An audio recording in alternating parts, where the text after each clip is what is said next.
food actually changes so much more in India over a shorter distance.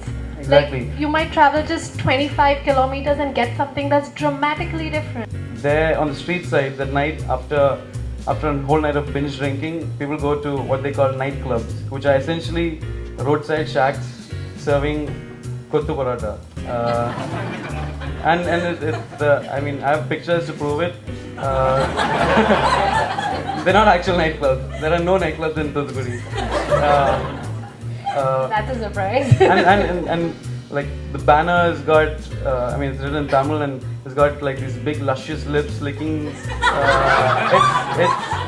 It's surreal. I mean, I think if you're thinking about food travel, you should definitely start in India. It's a good idea to connect with local people. When I was traveling across France, Italy, and Spain, I couch surfed my way through most of those towns and cities. And again, staying with the local who will show you around. Hopefully, someone who knows their food, and it's the best way to do it. So when I do this, you try and make strong connections because they sometimes lead to other gems. And the other thing is to please whoever you're staying with. So I did what I do best, which is cook, and I cook Indian food. And I had one rule for them, which is you have to eat with your hands.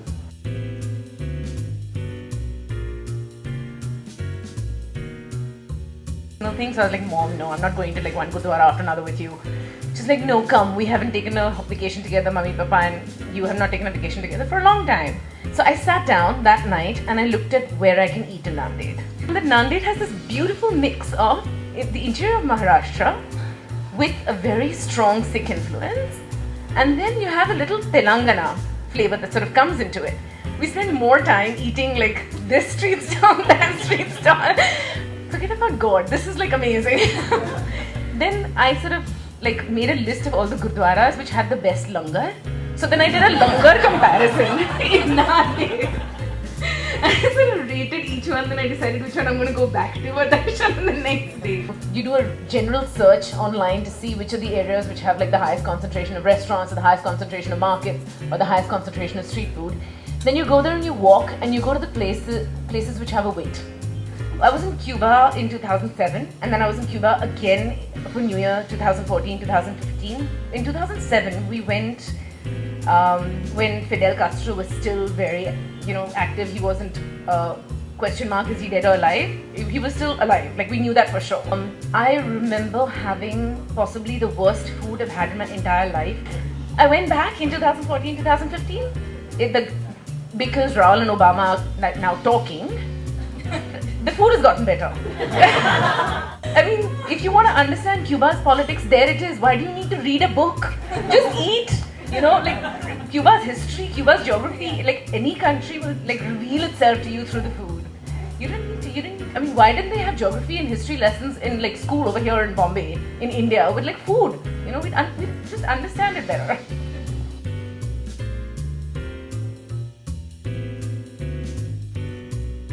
Well, I think one of the first things I do when I get to a new place is that I identify what the closest market is. It doesn't have to be the biggest market, it doesn't have to be the best market, it just has to be a market. It has to be a regular market. Now I do this for two principal reasons, I think. One is because I'm terribly self-conscious when I get to a new place. I'm really awkward about everything, and people are often so self-involved when they're doing their bhaji shopping. They don't give a shit what you're doing. Nobody's looking at you. So I quietly go about doing my own thing.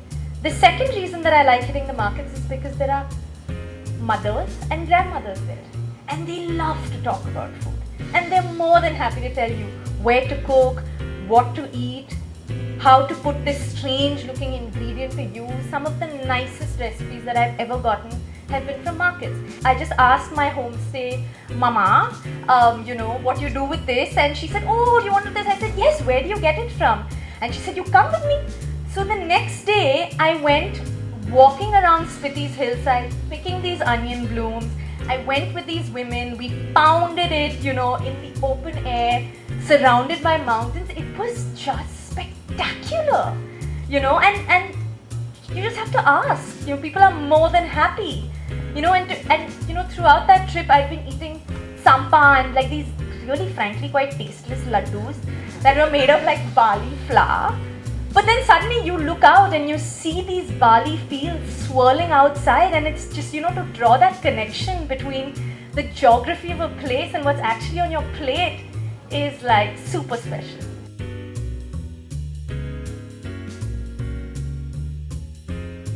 But the real interesting cooking happened when I ran out of water. I was left with just one bucket of water, and that happened towards the end. One bucket of water for 15 days. And there was no freeze dry left, there was no ready to eat left because all of it was consumed during the bad weather days. So literally I had to come down to the bare basics, take rice, wash it in seawater, okay, and finally put a little bit of fresh water and clean the salt off, and put a little bit of fresh water and put it on the pot to boil, and then add whatever you can. Okay, from prawns to dry vegetables to sun-dried tomatoes to pickles to whatever you can, and make a mash of that thing, whatever comes out, I don't know what you call it, and try to shove it down your throat. Any new place you go to, look online and go for a food tour if you have a day. Why is it so important today for food to look so good? As in, if there was no Instagram. I don't think it's got anything to do with now that Instagram is gone. People want to make good-looking food. It's just something that's visually appealing is always you eat first with the eyes, and something that's visually appealing is usually appreciated a lot more.